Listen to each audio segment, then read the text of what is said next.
Modern real estate practice, page 72. Ownership by married couples. Tenancy by the entirety is a special form of co-ownership used in some states that allows a spouse to inherit the other spouse's ownership interest upon death.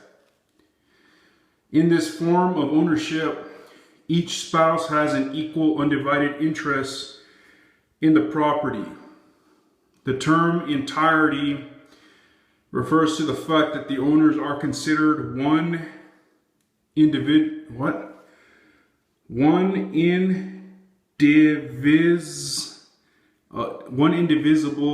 unit. Because early common law viewed a married couple as one legal person. Spouses who are tenants by the entirety have the right of survivorship. During their lives, they can convey title only by a deed signed by both parties. One party cannot convey one half interest, and generally they have no right to partition or divide the property. Community property rights. Community property laws are based on the idea that spouses, rather than merging into one entity, are equal partners in the marriage.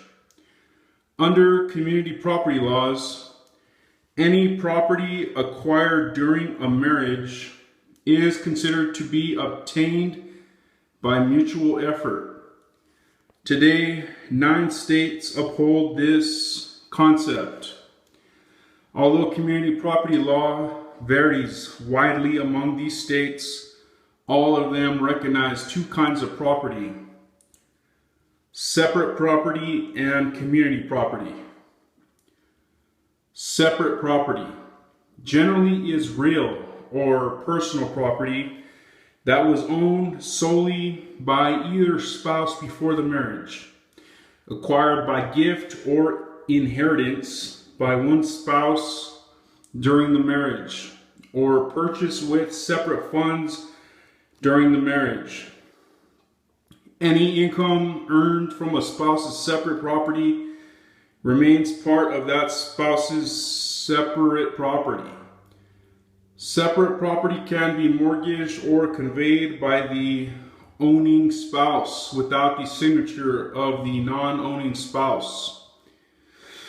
In practice, a spouse who wishes to maintain the character of separate property must be careful not to commingle funds that are separate with funds that belong to the community.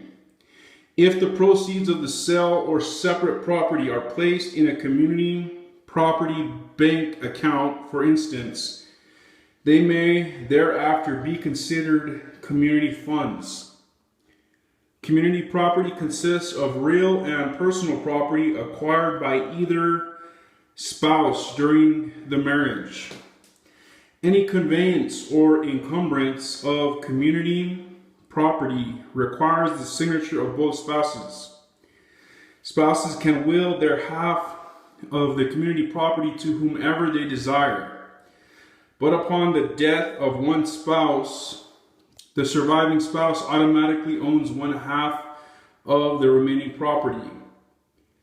If a spouse dies without a will, half of the community property already belongs to the surviving spouse, and the other half is inherited by the surviving spouse or by the descendants' other heirs, depending on state law. Community property does not provide the automatic right of survivorship that joint tenancy does. Figure 5.4 lists the forms of co-ownership and summarizes how property is held and conveyed under each form. Page 73. Figure 5.4. Forms of co-ownership. Form of co-ownership: property held, property conveyed. Tenancy in common. Each tenant holds a fractional, undivided interest with unity of possession only. The tenants can convey or will their individual interests, but not the entire interest.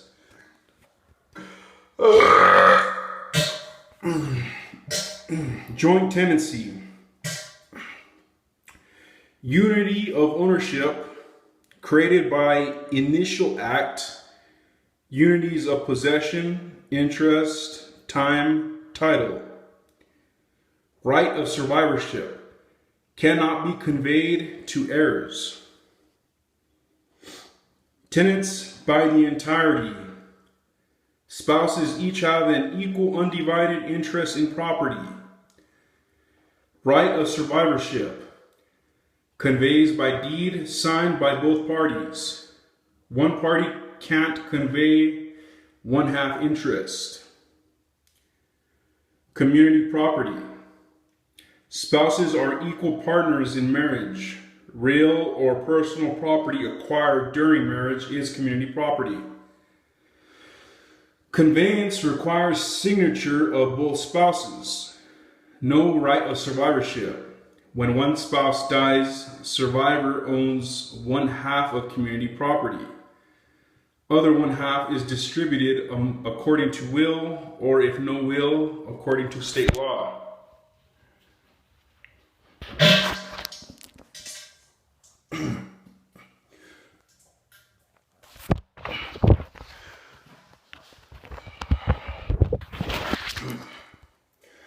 Trusts and business organizations. A trust is a device by which one person transfers ownership of property to someone else to hold or manage for the benefit of a third party. Perhaps a grandfather wishes to ensure the college education of his granddaughter.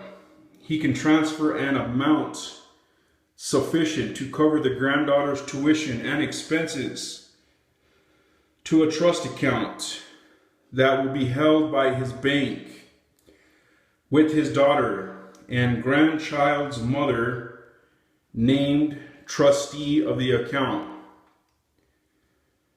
The mother can be directed to use the funds in the account to pay for the grandchild's college tuition.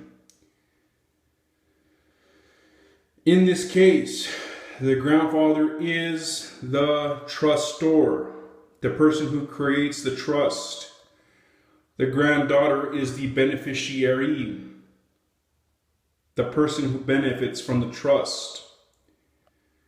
The mother is the trustee, the party who holds legal title to the property and is entrusted with carrying out the trustor's instructions regarding the purpose of the trust.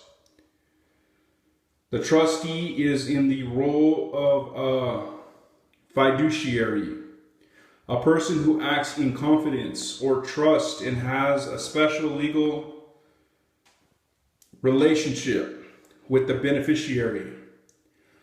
The trustee's power and authority are limited by the terms of the trust agreement. A trust can be established during the trustor's lifetime or by will to take effect as at the trustor's death. In practice, the legal and tax implications of setting up a trust are complex and vary widely from state to state. Attorneys and tax experts should always be consulted on the subject of trusts. Most states allow real estate to be held in a trust. Depending on the type of trust and its purpose, the trustor, trustee, and beneficiary can all be either people or legal entities, such as corporations. Trust companies are corporations set up for this specific purpose. Real estate can be owned under living or testamentary trusts and land trusts. It can also be held by investors in a real estate investment trust, REIT. Living and testamentary trusts. Property owners may provide for their own financial care or for that of their family by establishing a trust. The trust may be created by agreement during the property owner's lifetime, a living trust, or established by will after the owner's death,